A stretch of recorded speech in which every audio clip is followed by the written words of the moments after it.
beyond the reach of sunlight. Something waits. It does not shine. It does not breathe. It does not move. Yet everything in the universe bows to it. This is not a creature, not a place, not even a thing. It is the edge of knowledge itself, where gravity becomes infinite and time stops making sense. It is called a black hole, and tonight we journey into its darkness to witness the death of a star. Every story of a black hole begins with light. Long before darkness, there was gas, drifting, lonely, eternal. In the cold womb of a nebula, gravity pulls dust and atoms together. They swirl, collide, and ignite. The first flicker of fusion bursts alive, hydrogen becoming helium, releasing light and heat. A star is born. For billions of years it shines. It holds balance between two titanic forces, gravity pulling inward and fusion pushing outward. Every morning sunbeam you've ever felt, every candle, every flame, they're all echoes of that battle between collapse and creation. But balance never lasts forever. Even stars grow old. As fuel runs low, the star begins to change. Its heart grows unstable, its outer layers swell, and the peaceful glow becomes a violent furnace. Hydrogen runs out, helium takes over, then carbon, then oxygen, each stage shorter, faster, more desperate. Inside the star's core, atoms fuse into iron, and that is the final step. Iron cannot release energy, it locks it away. The core cools, and for the first time in millions of years, gravity wins. The star collapses inward, its heart falls faster than light itself. And then, massive sound impact, supernova explosion. In a moment shorter than a heartbeat, the star explodes. A supernova, brighter than a galaxy, louder than thought itself. In that flash, gold, silver, calcium, and carbon are born, the ingredients of life. And when the light fades, only darkness remains. At the heart of the explosion lies the core, what's left of the star's soul.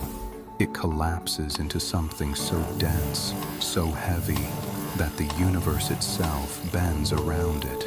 Imagine a mountain compressed to the size of a pebble. Now imagine that pebble bending time. This is the moment of no return. Even light, the fastest thing in the universe, cannot escape. The boundary where escape becomes impossible is called the event horizon. From this moment, the black hole is born. A scar in space, a point of infinite gravity, a one-way door to nowhere. What lies beyond the event horizon? We do not know. No message, no light, no particle can return. But our equations give us clues.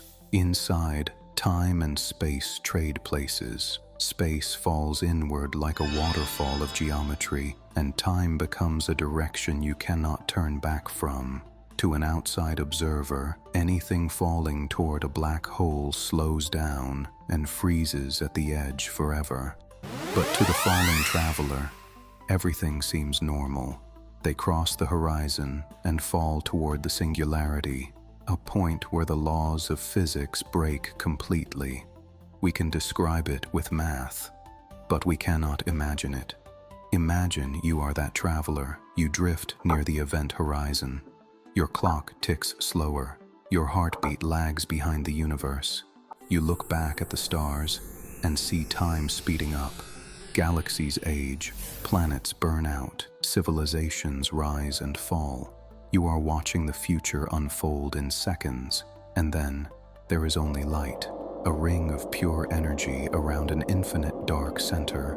You reach for it, and space itself folds around you.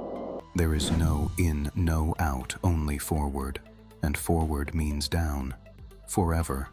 Physicists describe a black hole not by what's inside it, but by what's outside, its mass, its spin, and its electric charge. That's all we can know. Everything else, the story of the star that formed it, the planets it once warmed, The light it once gave is erased. This is called the no-hair theorem. Black holes have no memories. They are perfect forgetters, and yet their gravity shapes everything around them. Stars orbit them. Galaxies anchor to them. The Milky Way itself spins around one. The center of our galaxy is ruled by a monster 4 million times the mass of our sun. Its name, Sagittarius, a star.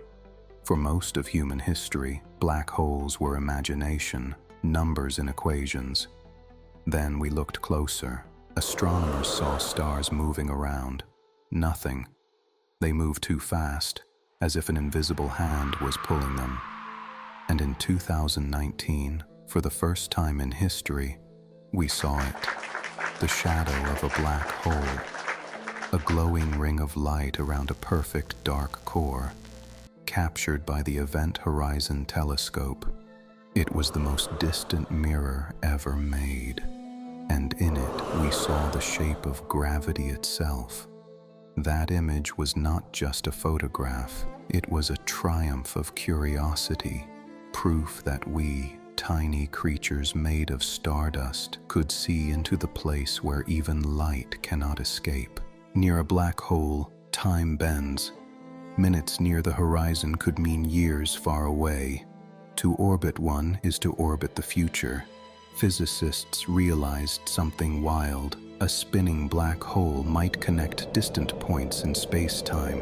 A tunnel, a wormhole. If stable, it could let you travel faster than light, or even into the past.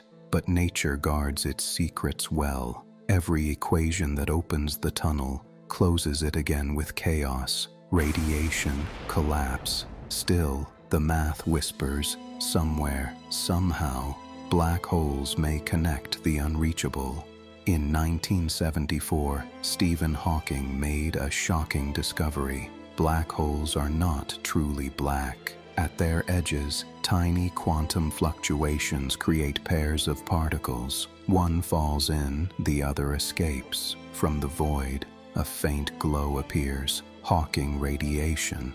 Over unimaginable time, this radiation drains the black hole's mass. It shrinks, it fades, and finally, it disappears. Even the darkest things in the universe are temporary. Far in the future, trillions of years from now, every star will die. Every galaxy will fade. Only black holes will remain, silent, patient, immortal. For a while, they will drift through an empty universe, devouring the last traces of matter.